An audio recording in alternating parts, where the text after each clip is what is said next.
വാഹന കൈമാറ്റം ഇനി കൂടുതൽ സുരക്ഷിതം. രാജ്യവ്യാപകമായി പുതിയ സംവിധാനം. വാഹനങ്ങളുടെ ഉടമസ്ഥാവകാശ കൈമാറ്റത്തിന് ആധാർ നിർബന്ധമാക്കി.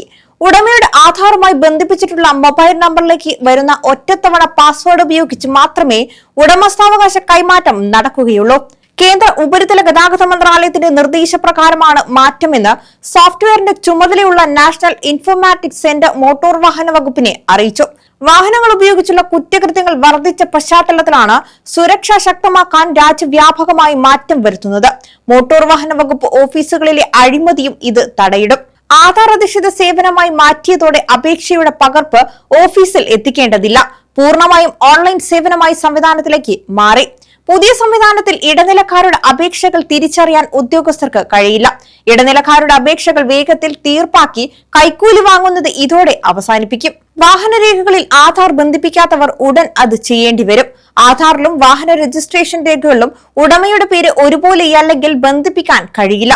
ഇതിനു മുന്നോടിയായി ആധാറിൽ ഉള്ളതുപോലെ വാഹനരേഖയിൽ ഉടമയുടെ പേരും മാറ്റണം. ഇതിന് പ്രത്യേക അപേക്ഷ നൽകണം.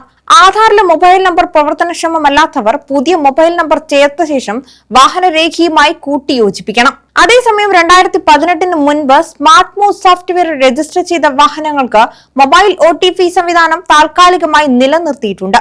വാഹനിൽ ഒരു സേവനമെങ്കിലും ചെയ്തു കഴിഞ്ഞാൽ പിന്നെ ആധാറിലേക്ക് മാറും. മോട്ടോർ വാഹന വകുപ്പ് ഓഫീസിൽ വരുന്ന 40% അപേക്ഷകളും ഉടമസ്ഥാവകാശ കൈമാറ്റമാണ്. ഇത് ഓൺലൈൻ ആകുന്നതോടെ ഓഫീസിൽ ജോലിഭാരവും ഗണ്യമായി കുറയും.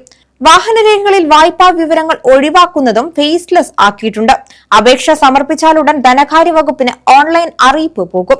കുടിശ്ശിക ഇല്ലെന്ന് അവർ അറിയിച്ചാലുടൻ സോഫ്റ്റ്വെയർ വായ്പാ വിവരങ്ങൾ നീക്കം ചെയ്യും.